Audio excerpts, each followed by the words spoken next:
Buongiorno, Lewis Hamilton fans. Hear that? Hear what's happening in the background there?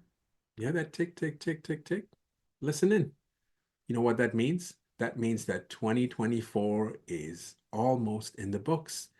And what does that also mean?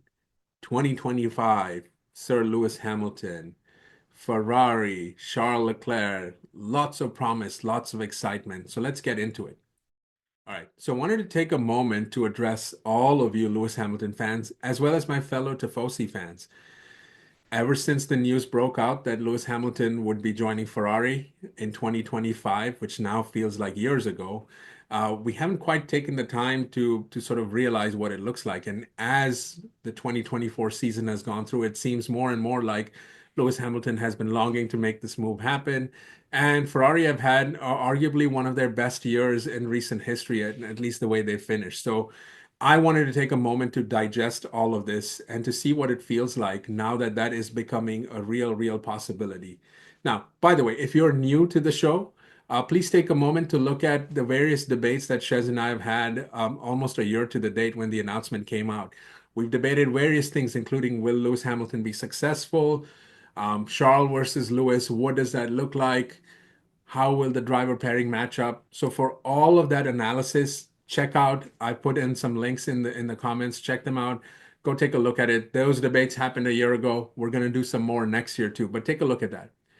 For this piece though, I just wanted to speak to you freely as a fan, to be honest. Not a lot of analysis here, but hopefully more feelings. And I know many of you have that. You know how I know that? You let us know in our comments.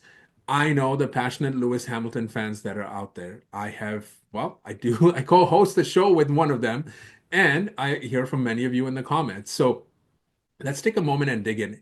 And since Lewis Hamilton is the winningest driver in F1 history, arguably the greatest, if not the greatest, for the most West drivers in Formula One history, I have three W's for you guys. Let's get started. All right, so first W, welcome. Welcome to the house that Enzo built, dating back to 1929, almost 100 years now. We're going to be celebrating that in a few years. That'll be fun, no?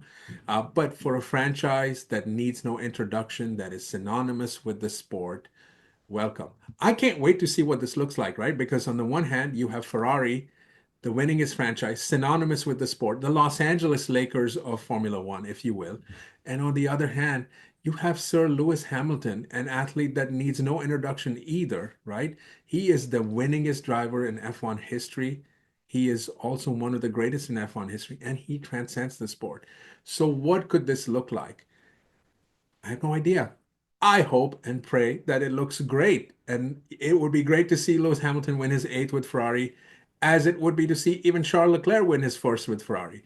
And that is a struggle for me upcoming. But let me take a moment to welcome you to Ferrari in the best way that I can. Take a look.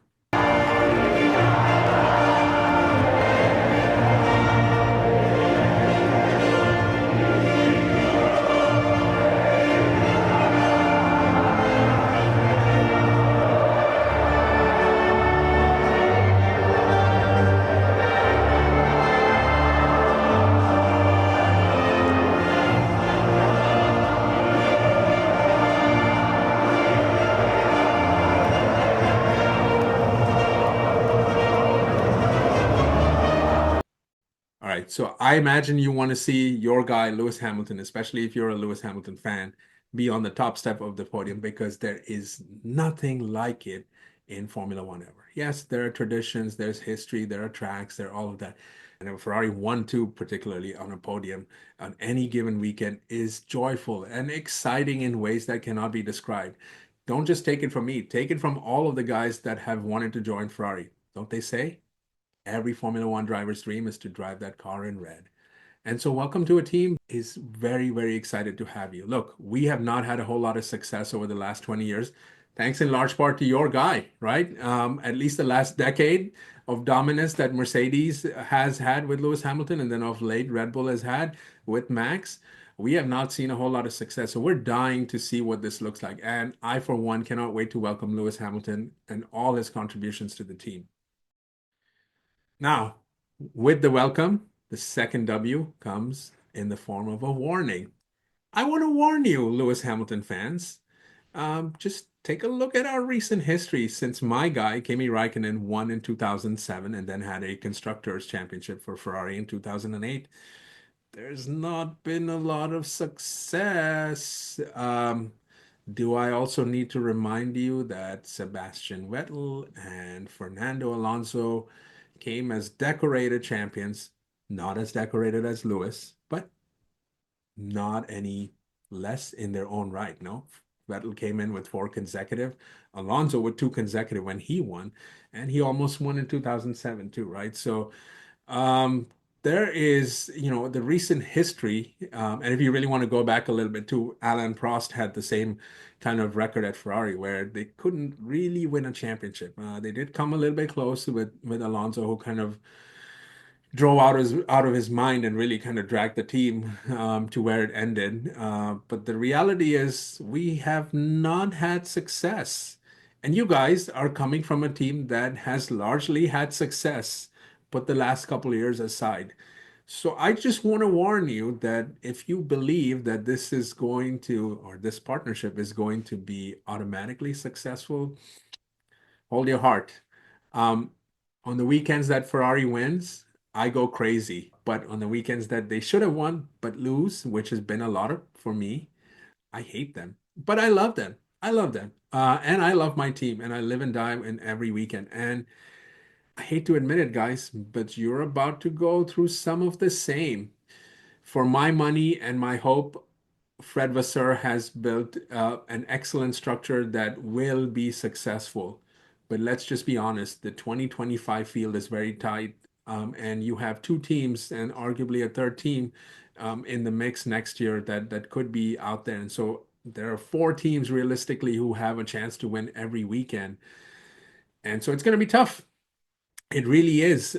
Ferrari have also not had, let's just say the smoothest sailing with their driver pairings. I mean, Leclerc and Sainz have got along very well, but the reality also is that Leclerc has is a Ferrari guy and he wants to win. And in my humble opinion, he is about as ready as anyone else outside of, multiple champions such as Lewis and Max on this grid and Alonso for that matter that are really ready for that. And if 2024 has shown us anything, it is that Charles has filled in some gaps in his driving. I'm not ready to put him on the same pedestal as Lewis Hamilton, obviously not, but you got to start somewhere. And this could be his year as much as it could be anyone else's year. So I say warning to say that hold your hearts closely because we at Ferrari tend to do things that you didn't tend to do at Mercedes. And let's just face it that way.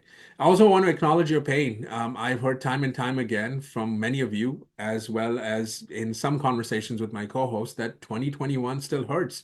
And I, for one, completely agree with you. I've often said this, the joy of winning is far lesser than the pain of losing. And I get it. I get it that it has been painful for you guys since 2021. And frankly, the last 2 years, 2.5 plus years, 3 years actually have been nothing to really cry out loud for. Barring a couple of wins here and there, there's really been nothing to sort of ride home into. So I get it. But be warned, you're coming to a team that does tend to be a little bit erratic. We tend to be a little bit emotional. We're a little bit chaotic. We're a little bit mom and pop like that. So just a warning and go easy on us. All right, my final W for you guys. It's a wish. I wish that Ferrari is successful. I wish that Lewis Hamilton is successful. I wish that Charles Leclerc is successful. I will admit, at this point, I don't have a favorite horse in the race. Pun intended. I don't. I see compelling stories on both sides, right? Lewis Hamilton winning his eighth after what felt like he should have won in 2021, taking nothing away from Max, by the way.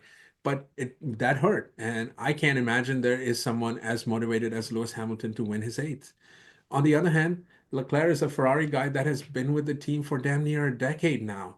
And he is ready. And he has a great story of his own, one filled with losses that only one can imagine, not on the track necessarily, but off the track. And one could argue that those losses are far greater than what happens in terms of results and wins on the track.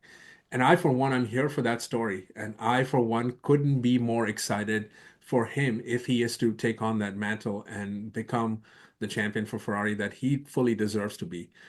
So all of this is to say that I wish great success for both drivers. I really wouldn't be sad or happy for one or the other if it came at the other one's expense. I think I'd be both. It's kind of like watching your kids or your siblings go at it, right? I am torn. I'll admit it. This will not be an easy year for me. I think it'll come with great highs and great lows, but I wish that we collectively have success. And so, with that in mind, I look forward to your comments. Tell me, is Lewis Hamilton going to be successful? How do you see the season playing out? Will Charles Leclerc be able to grab the momentum that he has such that it exists? We know that Formula One and momentum don't go well with each other. But will Ferrari be on the top step of multiple podiums this year or not? Who knows? We will see. But I wish great success to Charles Leclerc. I wish great success to Lewis Hamilton. And I wish that together we become the greatest fan base in Formula One and have a cracking 2025 season. We'll see you in the comments. Please like, please subscribe. Please tell me how you're feeling about the Lewis Hamilton transition. I will see you in the next one. Later.